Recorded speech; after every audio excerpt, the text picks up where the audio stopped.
to our rolling coverage of the war here in Israel. I'm Nicole Zedek live in Tel Aviv. It's been 20 days since Hamas's full-scale attack on Israel.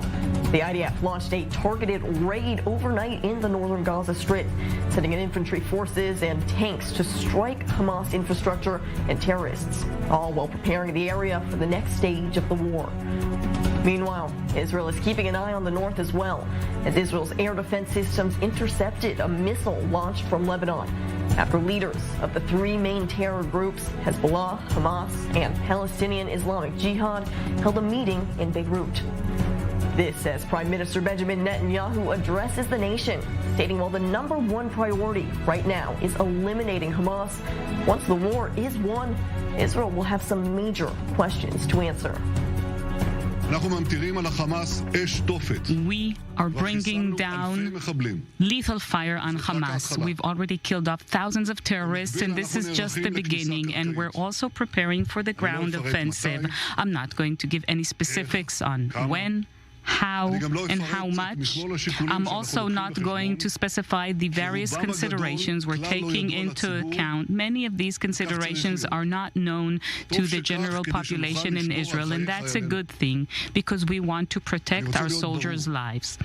I would like to be clear. The timing of the IDF operation was determined unanimously by the cabinet in charge of this war, together with the Chief of General Staff, and together with the cabinet, we operate in order to guarantee the most optimal conditions for our troops for the upcoming activities. And when we get into Gaza, and then later on, we're going to get those murderers who committed these horrific events of Hamas ISIS to pay the full price. October 7th was a very dark and black day in our history. We will fully investigate what had happened at our southern border, the border with Gaza.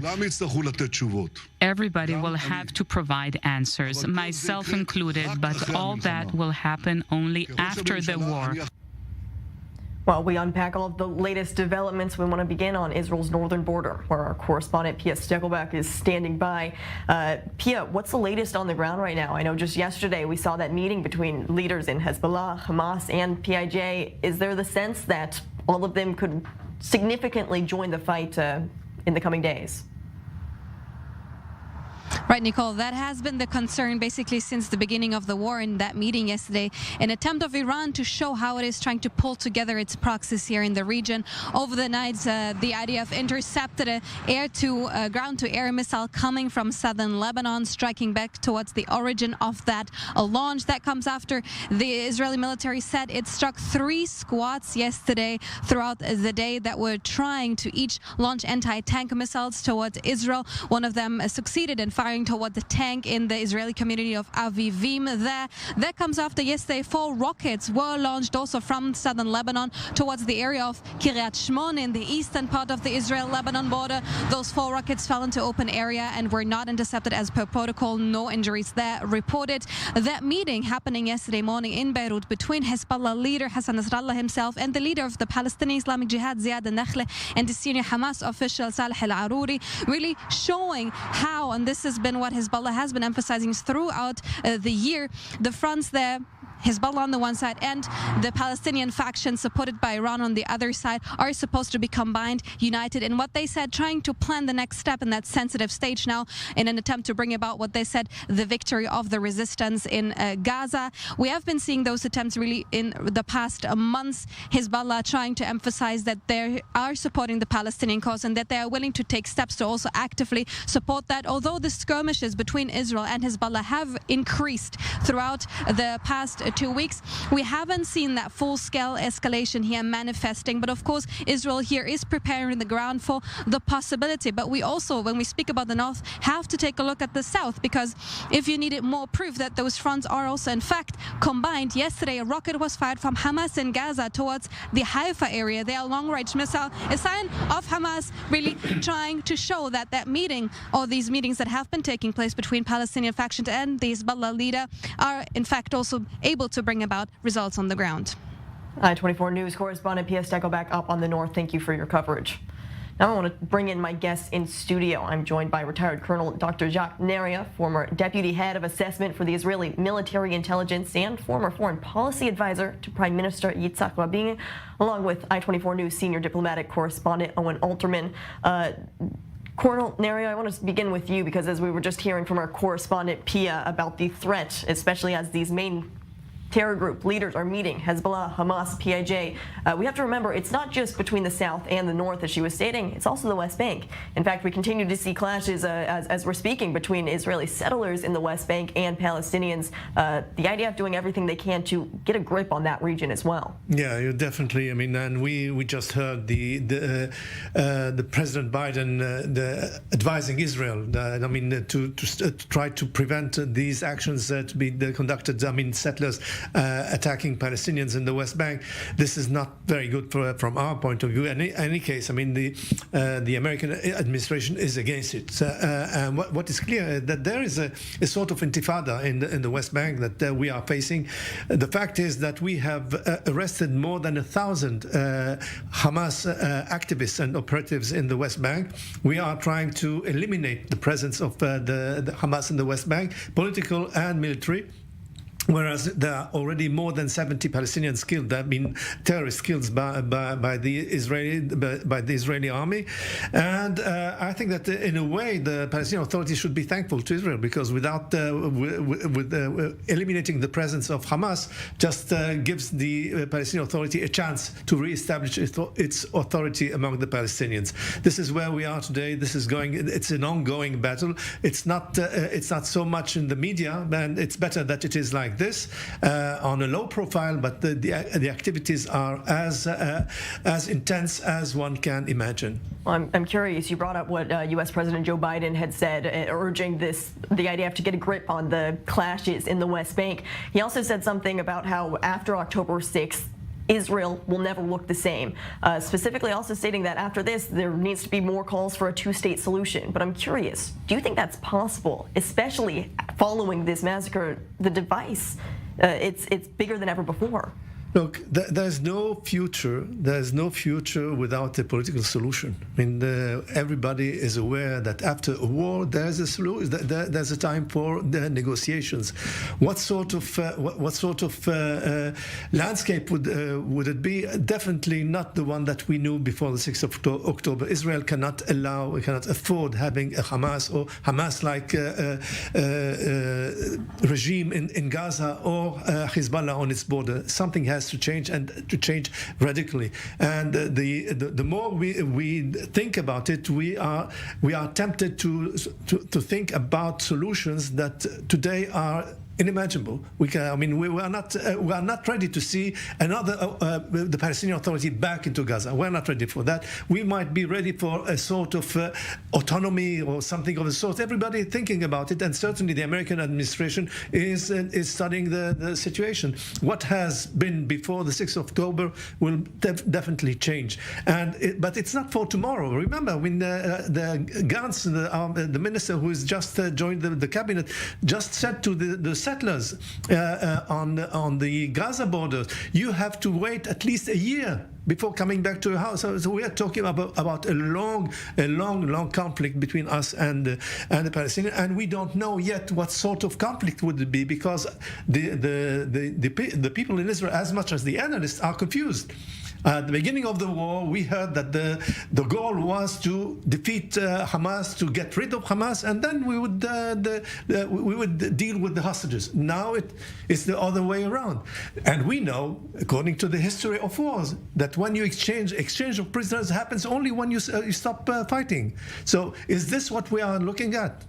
I don't know yet. Well, and you're talking about a lot of the response from the United States. I also think it's important, as we heard from Prime Minister Benjamin Netanyahu, just stating how Israel and its government and its military will have a lot of questions to answer after this. Correct, Owen? Yeah, that was, of course, a headline that many Israelis took from that speech. Of course, the background, Nicole, is that the prime minister, unlike others, some others in his government, and certainly others throughout security services, has not gone out and said point blank that I take responsibility for what happened. Netanyahu has stopped short of that. As close as he came to doing that was that line in the speech last night. Obviously, that won't satisfy his critics. Netanyahu, of course, making the argument that this isn't the time for him to do so, and that he needs to focus on being, as he put it, responsible for the victory. It's been said by Israeli political commentators that Netanyahu is concerned about doing this because admitting responsibility in that way is too much of a concession to his political opponents and would lead him vulnerable on the day after in elections.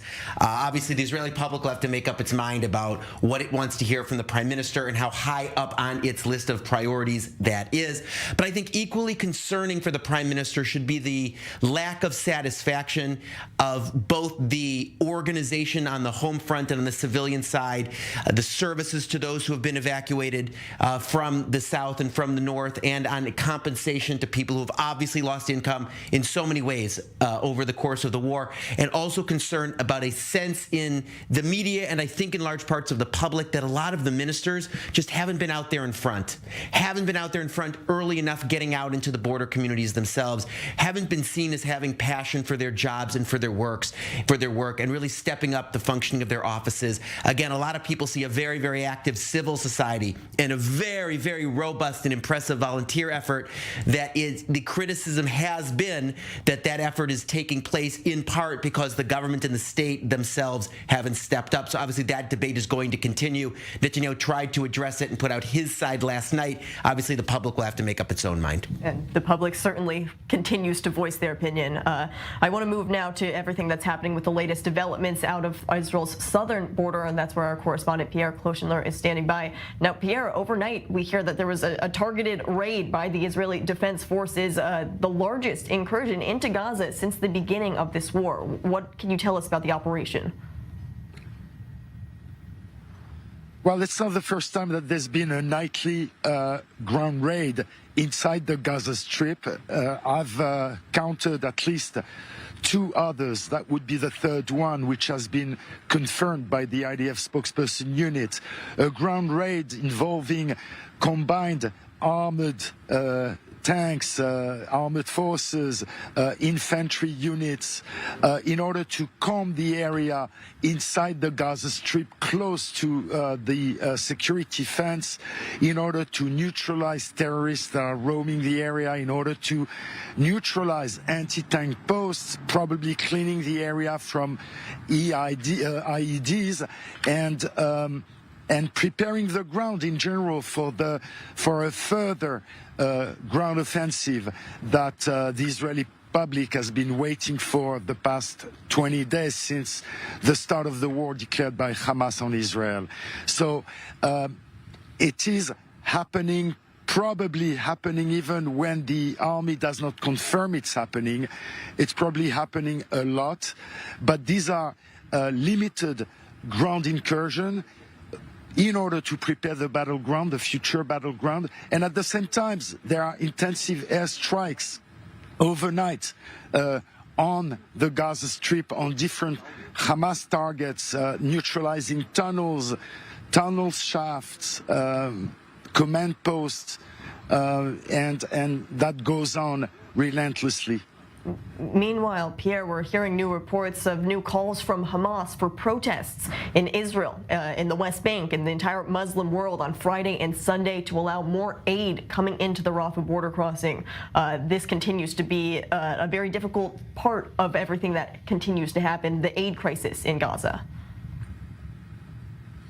Right. Hamas is trying to put a lot of international pressure on governments, be it Europe, the United States, and also inside Israel, trying in Israel, as far as Israel is concerned, trying probably to open another front inside Israel within the Arab-Israeli communities, or to try and escalate already a very fragile and precarious situation in the West Bank. Our correspondent Pierre Clochender, thank you for bringing us all the latest as we continue to keep our eye on all of the latest developments down there in the south and the impending ground offensive. Now I want to come back to my guests in studio. Dr. Jack Neria, as we heard from Pierre about this overnight targeted raid, although not the first targeted raid, it certainly indicates that there is more action happening, specifically with tanks, troops all entering the area, coming back, but they're preparing. Yeah, well, from the military point of view, I mean, the pure doctrine is what's happening is testing the defenses of Hamas. When you go into the territory that is under control of Hamas terrorists, you have to see what sort of ambushes is he preparing. We have to clean the rubble because otherwise the tanks cannot go in. It's impossible. So much damage and debris all over around. We have to clear the area. So engineers have to go with bulldozers and clean the area. So but mainly the main idea is to see how alert are the defenses and how can they be countered by Israeli forces. And what happened yesterday and the two other raids is encouraging, because I mean we might be surprised to see that after the whole shouting that they have 40,000 fighters and so on, maybe the surprise would be that it's not so big. Owen, what about the optics of this? The IDF publishing that footage, claiming this is the largest incursion since the war began. They're really pushing that they are preparing for a bigger invasion. Yeah, I think in this case, Nicole, a lot of that is really meant for the Israeli public. Again, to give the public here a sense of forward movement in the war, right? Because there's a sense of kind of stasis. Not that the army is being passive, by no means. Nobody is arguing that. But again, the public was in a sense promised an initial and very harsh ground campaign at the beginning. And it obviously hasn't happened for a whole host of reasons, many of which may well turn out to be legitimate and even smart and shrewd. But I think the military wants to show the public, give them a sense of forward movement. And I think it's important for people abroad to understand just how different the way this is played out is from the general way that Israel's military campaigns have gone, at least in my lifetime in the Israeli psyche, where always the emphasis was on hitting back first, on hitting back hard, on making a strong impression, both psychologically for the home front and psychologically to deter the other side, and for Israel to take the advantage, defend itself, and move quickly. And obviously everything we've seen over the course of the last week is in a sense the exact opposite. And there are lots of reasons for that. We've talked about many of them. A lot of it, of course, having to do with influence from abroad, particularly from the United States, for a host of reasons. This isn't necessarily a bad thing. It's just very different from what we in Israel are accustomed to, and very different from how we're used to our military campaigns being run. So I suspect it was important for the military to get this documentation out there and these pictures out there to give people a sense of forward movement. It continues to be interesting seeing not just how the Israeli perspective interprets all of this, but also the international perspective. And I want to state that one of the most shocking outcomes from the October 7th massacre on Israeli civilians has been the international public response, including an uptick in anti-Semitic attacks. Now, pro-Palestinian, or specifically pro-Hamas protests have erupted around the world, and American college campuses are taking a center stage in these protests. Recently, Jewish students at Cooper Union College in New York were locked in a library by a security team in order to protect the students from a pro-Palestinian group chanting "Free Palestine" and trying to break down the library door. Now, we saw some of these images, just how horrific it is of these students locked by security guards saying that it's for your best safety to stay in this room away from these protesters. And this is just one scene that's happening in the United States on college campuses, but we see it time and time again. Yeah, I mean, I think that, Nicole, anti-Semitism is, of course, a serious problem. I also think if you look at it in the wider frame, and I'll explain what I mean by this, in a sense, the overreach by these protesters, rioters, let's be honest, criminals in some cases, the overreach is an opportunity for Israel. I mean, first of all, obviously anti-Semitism is a huge problem. If you are those students locked in that library at Cooper Union, that's your focus in those minutes, in those hours, and on the day after, when you have to go back to your university. Right now, yeah, you can see them locked in as I mean, imagine being them trying to get inside. It's Shocking. Imagine being them with feeling they have no support from their university, they have no support from the New York Police Department, and they're just there all alone, locked in with the rioters essentially outside. And obviously, in that sense, anti-Semitism is a huge problem, right, for American Jews, for Jews around the world. And we've seen the spike, and I want to be the last person to diminish the severity of it. On the other hand, in a wider strategic frame, this is the opening for Israel. These protesters are obviously overreaching. They're rioting. Protesters, as we know, Nicole, are tearing down posters of Israeli hostages. Think about that. Young children, women, Holocaust survivors being held hostage by Hamas, and their posters are being theatrically torn down. There's a lot of focus on the protesters and the protest movement and what it means in American society and Western society. And I think in Israel and the Jewish world, there's a kind of sense of a coming apocalypse. But we have to remember, the protesters represent the protesters.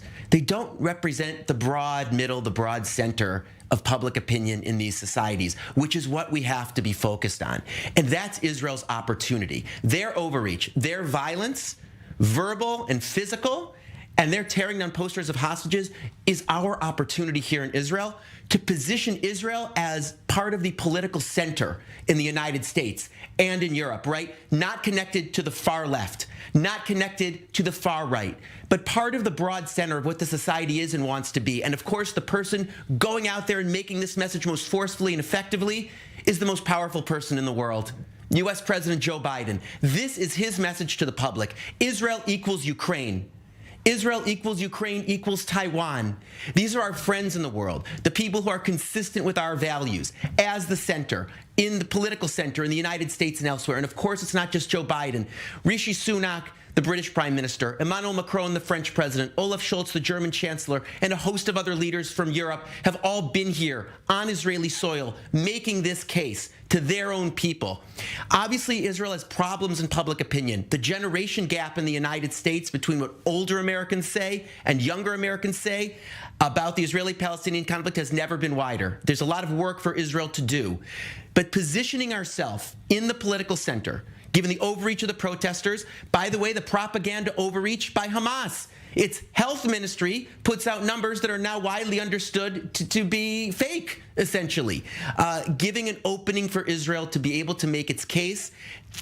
Getting to that political center and navigating to get there is something that needs to be done. It's not the only scenario. There are other worse scenarios, but it gives, I think, a direction strategically for Israeli public diplomacy and advocacy that I think our leaders and advocates would be wise to take. And you mentioned just how the world leaders seem to be siding with Israel, but it's the general public that is especially influenced by this Hamas propaganda.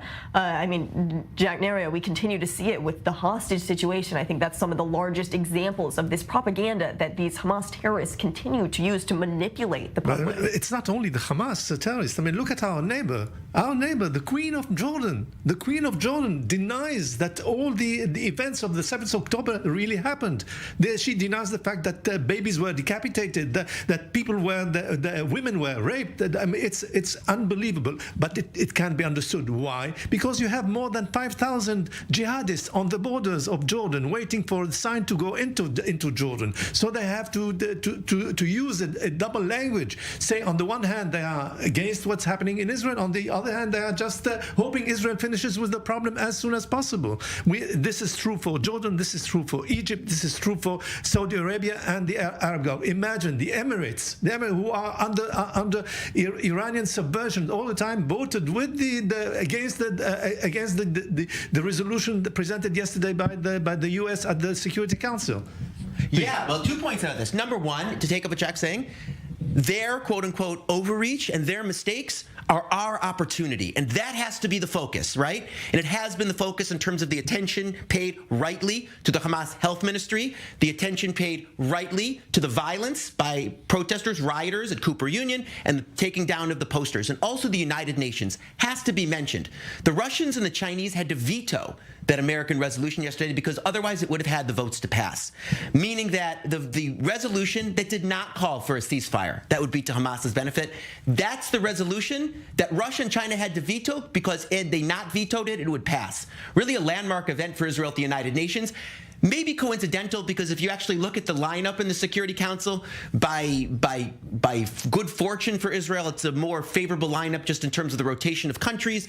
But nonetheless, goes to my point, the political center, the leadership, and the broad political center and public opinion can be Israel's target audience. We can connect with them. We can be on their side. And again, it's the Russians and the Chinese who are on the other side. They're the people who rioted in Cooper Union, Vladimir Putin and Xi Jinping.